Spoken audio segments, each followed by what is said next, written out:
गया। कसम खुदा की ऐसा लगता है जैसे सर से आसमान हट गया है। शोहर चला जाए तो ऐसा लगता है जैसे औरत की हिफाजत की दीवारें गिर चुकी हैं। शोहर इंतकाल कर जाए तो ऐसा लगता है कोई अमन का चाहने वाला चला गया। शोहर चला जाए तो ऐसा लगता है कोई मोहब्बतों का रखवाला चला गया। तुझे क्या पता शोहर क्या होता है। वो खुदा की कसम इसके 300 रुपए के कपड़ों पर एतराज करती है। वो कभी सोच भी लिया कर ये जो 300 रुपए के कपड़े लाया है तूने सोचा नहीं होगा इसने सुबह से शाम तक मजदूरी की है, कितने लोगों की गालियां सुनी है, उसके बाद बच्चों के खर्चे के लिए पैसे निकाले, फिर तेरे लिए 300 का जोड़ा खरीदा। कौन सा जिगर था इसके पास जो सारे तू तेरे लिए उठाए हैं, उसके बाद तू गाली देती है। पता इसके दिल पे क्या गुजरती होगी। तेरे लिए इतना जरूरी है अगर तेरा शोहर तुझसे नाराज है जा किसी भी मजार पे चली जा, मजार छोड़ दे शहर मदीना चली जा, जन्नतुल बकी में जाके मर जा।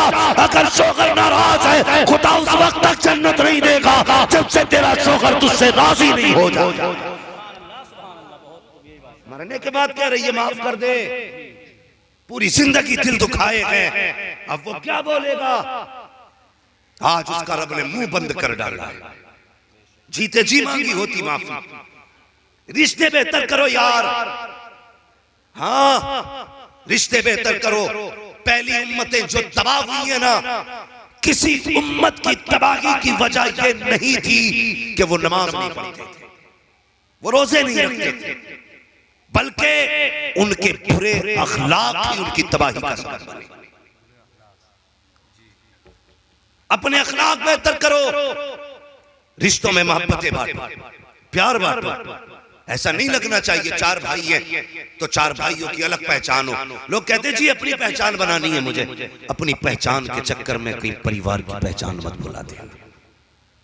अपनी पहचान बना, मगर ऐसी पहचान बना अगर तुझे देखे ना तो तेरा भाई समझा जाए, चार भाइयों को देखें तो ये लगे कि एक ही बाप की औलाद है। आज पूछना पड़ता जी ये दरवाजा किसका है, ये भी सगा भाई है। ये दरवाजा किसका है, ये भी अपनी सगा भाई है। ये कच्ची छत किसकी है, ये भी अपनी सगा भाई है। यार ये हो गए हम। कसम खुदा की अगर सगे थे ना तो फिर ऐसे होते। एक नजर डाल के बंदा कह देता ये जितने बैठे हैं एक ही बाप की औलाद नजर आ रहा है। नहीं है ना, नफरतें हो गई, नफरतें हो गई।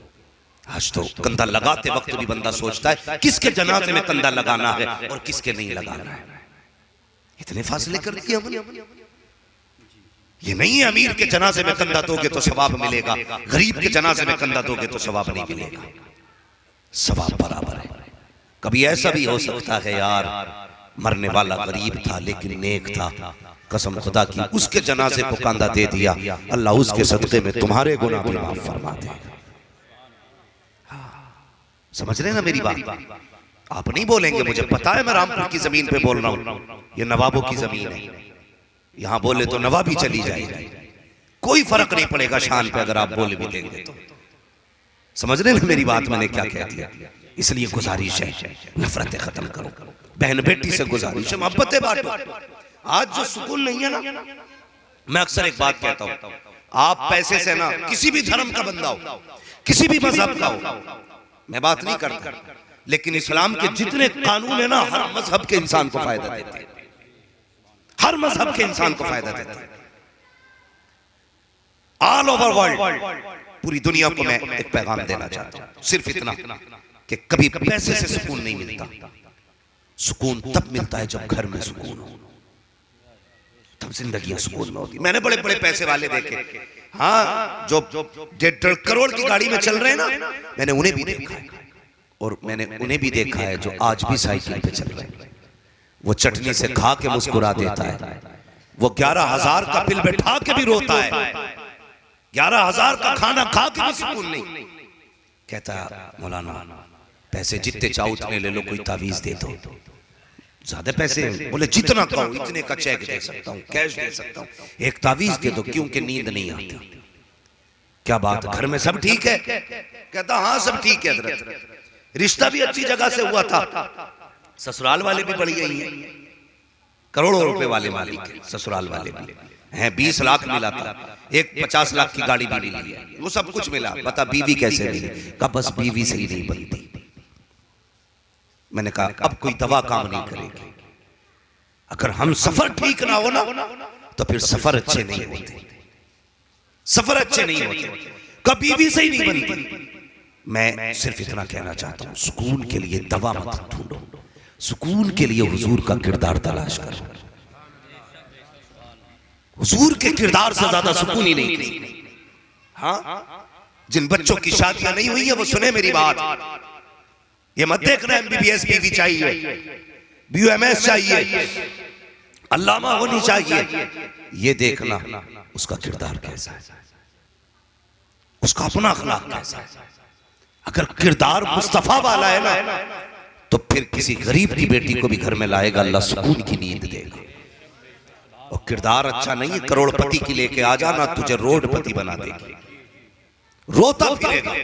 किरदार कैसा, अल्लाह अकबर। यही खदीजतुल कुबरा। आज शौहर दरवाजा पीटता रहता है, बीवी सो रही है तो सोई रही है, उसे मतलब ही नहीं खुलता, दरवाजा नहीं खोला, तुम्हारे बाप की नौकरानी हूं क्या, टाइम से आया करो तब दरवाजा खुलेगा। ये बीवियां कह देती हैं, लेकिन मेरे हुजूर फरमाते कि मेरी खदीजा कहते 25 साल मेरे साथ जिंदगी गुजारी, लेकिन कभी मुझे दरवाजा बजाना नहीं पड़ा, कभी नहीं। 25 साल जिंदगी में कभी कुंजी बजानी नहीं पड़ी। अल्लाह अकबर। कहते मैं दरवाजे पे आता था, खदीजा मेरे खटखटाने से पहले दरवाजा खोल देती थी। एक दिन कहते मैं आया, दरवाजे पे पहुंचा, खदीजा ने कुंडी खोली।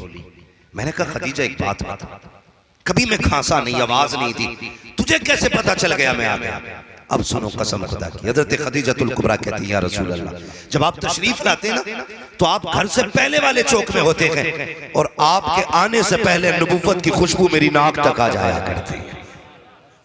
तभी आला हज़रत फरमाते हैं उनकी महक ने दिल के गुंचे खिला दिए हैं, जिस राह चल दिए हैं कूचे बसा दिए।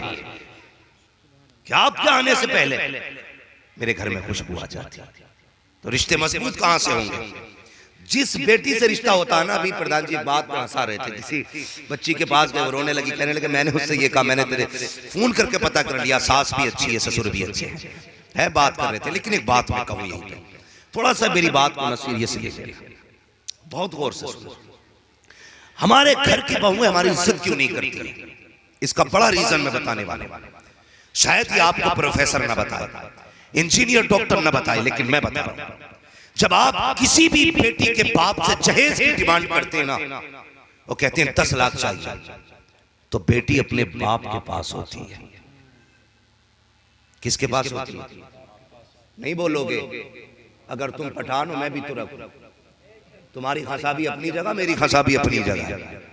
बोलो नहीं, इन पे मिट्टी का असर है भाई, ये रामपुरी लोग हैं। अल्लाह सलामत रखे, बस मुस्कुराते रहो। बोलो जरा, किसके पास होती है? बाप के पास।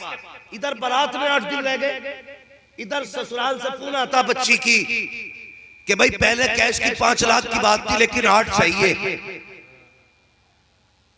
8 करना पड़ेगा, 8 लाख। बाप का चेहरा उतरता है, बेटी बेटी होती है, वो चेहरा पढ़ लेती है, मेरे बाप को किसी दुख ने सताया।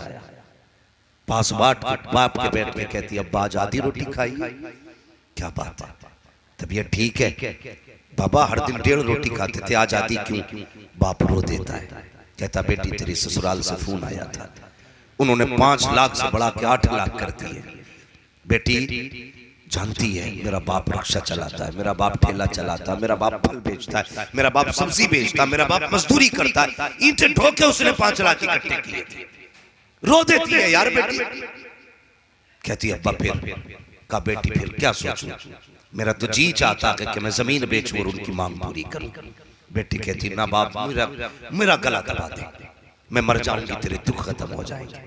एक बाप घर बेच के 8 लाख जब तुम्हारी डिमांड पूरी करता है ना, वो बेटी के दिल पे लिखी रहती है। जब तेरे घर में आती है 1000 बेटी कह ले, उसे याद है ये वो जालिम है जिसने बाप की जमीन बिकवा दी थी। ये वो लोग हैं जिन्होंने कहा था 8 लाख पूरे ना किए तो बारात नहीं आएगी। ये वो लोग हैं जिन्होंने कहा था डिमांड पूरी नहीं की गई बारात नहीं लेके आएंगे। ये वो लोग हैं जिनकी वजह से मेरा बाप 8 दिन सोया ना था। ये वो लोग लोग हैं जिनकी वजह से मेरे बाप की रातों की नींदें चली गई थी और तू 8 दिन की नींदें छीनता है, ये आकर के तेरी जिंदगी भर का करार छीन लेते हैं। तावीज असर करेंगे फिर। जा किसी मलंग पे चला जा, वली पे चला जा, किसी बेटी के बाप का दिल दुखाया है, ना तुझे यहाँ सुकून मिलेगा ना कब्र में जाके सुकून मिलेगा। फिर कहता सुकून नहीं बीवी फर्मा बरदार नहीं। काश क्या कि अच्छा होता, लड़की के बाप ने कहा होता कि बारात में 300 लोगों की बात हुई थी, खाने का इंतजाम मुकम्मल ना हुआ, तो कहते था साहब हम तो तुम्हारी इज्जत में लिए आएंगे, तुम कहो तो 5 आ जाए, तुम कहो तो 10 आ जाए, तुम कहो तो 50 आ जाए, इतना कह के तो देख, कसम खुदा की इधर बेटी के बाप को पता चलता कि ये मेरे हमदर्द है, मेरी रजा के लिए इन्होंने अपनी इज्जत की परवाह ना की, 300 बारात से घटा करके 50 लोग ला रखे हैं और यार बेटी चल करके आती और तेरे घर में आने के बाद पूरी जिंदगी तेरा चेहरा देखती, कहती एक बाप वो था जिसे मैं के छोड़ के आई हूँ, एक बाप ये है जिसे ससुराल में आके देखा है, उसने बचपन से जवानी तक हिफाजत की इज्जत की, इसने जवानी से बुढ़ापे तक की इज्जत का ठेका ले लिया।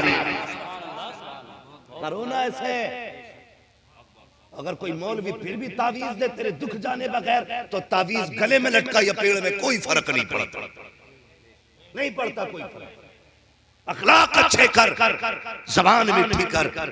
आज ससुराल वाले आते वो कहती मेरा भाई आ रहा, तो कितनी गाली बक कर उठता, आ गया सुअर, आ गया खाने के लिए, हराम की खाने आ रहा, तेरे बाप ने कमा के रख दिया, वो जबान बंद कर, वो तेरा खाने नहीं आया, वो तो बेटी से मिलने आया। कितनी गाली देख कर रुकते हम।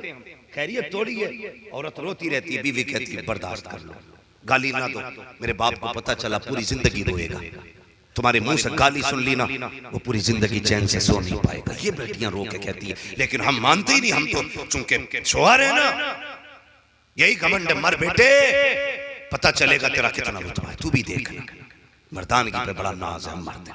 हुजूर की जिंदगी देखो, हजरत आयशा सिद्दीका उम्मुल मोमिनीन, नबी की प्यारी महबूबा ज़ौजा, सच्चे बाप की सच्ची बेटी, अल्लाह अकबर। कहती एक दिन मैं बैठी हुई थी, अचानक दरवाजा बजा, हुजूर अंदर कमरे में लेटे हुए थे, कहती दरवाजा बजाना, मैंने आवाज दी कौन है, अंदर आ जाओ। कहती जैसी कोई अंदर दाखिल हुआ, 12:30। हाँ अच्छा थोड़ी देर गुफ्तगू कर ली जाए, अभी भूख तो तेज नहीं लगी। हाँ जी, अल्लाह आपको सलामत रखे, है वक्त अभी मेरे पास। जी प्रधान जी चले बड़े थोड़ा सा, अपने मोहल्ले में किस वक्त होती है? 1:30 बजे होती है। सारे पढ़ेंगे नमाज इंशाल्लाह, पढ़ेंगे ना इंशाल्लाह। ना ऐसा भी हो जाता कि जी मैं नापाक हूँ, और बंदा नापाक है तो भाई मिलाद से भी उठ के चला जाए, यहाँ भी फरिश्ते तेरी वजह से नहीं आए है, तो ठीक है जरा बात सुन। उम्मुल मोमिनीन हजरत आयशा सिद्दीका कहती है ना, अंदर एक खातून आई, यूं हाथ रखा ऐसे करके, कहती बाल सफेद थे, कमर झुकी थी, और आके यूं देख के कहती है आयशा आज तेरा घर वाला नजर नहीं आ रहा। कितने नसीब वाली हजरत आयशा सिद्दीका, जिनके शोहर के लिए खुदा ने मुस्तफा का इंतखाब किया, है ना नसीब की बात यार, कितने नसीबों वाली। कहने लगी तुम्हारा घर वाला नजर नहीं आ रहा। इतना कहा ना, मैंने कहा हुजूर अंदर आराम कर रहे। कभी उन्होंने इतना कहा था, इतने में हुजूर जल्दी बिस्तर से उठे और अपना तैबंद संभाला और हुजूर आ गए निकल के। कहते हैं इज्जत से बैठाया, बैठाने के बाद हुजूर मुझसे कहते आयशा घर में कुछ है? कहती मेरे घर के अंदर ना खजूर रहती, मैंने पेश कर दिया। और भी कुछ है? कहा जी जो था वो भी दे दिया। कहा कपड़े हैं? कहा एक जोड़ी कपड़े थे मैंने वो भी दे दिए। कहा कोई चादर? कहा जी एक चादर थी वो भी दे दी। उसके बाद कहती हुजूर बैठ गए। वो हुजूर को देख के रोती नहीं, हुजूर उन्हें देख के रोते रहे। और फिर जब वो वापस जाने लगी ना, गौर से सुनना, वापस जाने लगी तो हुजूर दरवाजे तक छोड़ के आए। उम्मुल मोमिनीन हजरत आयशा सिद्दीका कहती है मैं हैरत में थी, ये कौन खातून है जिसकी इज्जत हुजूर इतनी कर रहे हैं, दरवाजे तक छोड़ के आ रहे हैं। मेरे दिल ने कहा खदीजा जब हुजूर बिस्तर पे अकेले होंगे, फुर्सत से होंगे, तब पूछूंगी या रसूल अल्लाह ये कौन औरत है। कहा जब वो औरत गई है हुजूर अंदर जाके लेट गए और अंदर लेटे हैं। मैंने महसूस किया हुजूर की हिचकियों की आवाज आ रही थी, हुजूर के रोने की आवाज सुनी, मैं बर्दाश्त न कर सकी, सकी, तोड़ करके छलांग लगाई, हुजूर के बिस्तर पे जाके बैठ गई। आका बताओ न सकी, कहती जब मैं पहुंची हूँ सरकार के दोनों हाथ यूं आंखों पे रखे हुए हैं। आका इस दर्द से रो रहे थे कि आका की पूरी दाढ़ी भीग चुकी है आंसुओं से। मैंने कहा ए मदीने वाले महबूब बता तो सकी ये खातून कौन थी जिसकी इतनी इज्जत की है। अल्लाह अकबर। आका फरमाते हैं खदीजा तुम नहीं जानती हो, ए आयशा तुम नहीं जानती हो, ये जो खातून आई थी इससे मेरा अपना कोई रिश्ता नहीं है, मेरी खानदानी भी नहीं है, रिश्तेदार भी नहीं है। कहा फिर फरमाते हैं ए आयशा ये मेरी खदीजतुल कुबरा की सहेली थी। जब ये आई है मैंने वही किया है जो खदीजा किया करती थी, और इतना करने की वजह ये थी मैंने इसको राजी किया ताकि कब्र में मेरी खदीजा की रूह राजी हो जाए। यूं रिश्ते निभाया, निभाते हैं ऐसे रिश्ते। हमें तो मौलवी वो चाहिए जो फ्री में जन्नत बांट के जाए। मौलवी के बाप की ये जन्नत, रोटी पकी पकाई मिल जाए मैयत की हो के वलीमे की नहीं।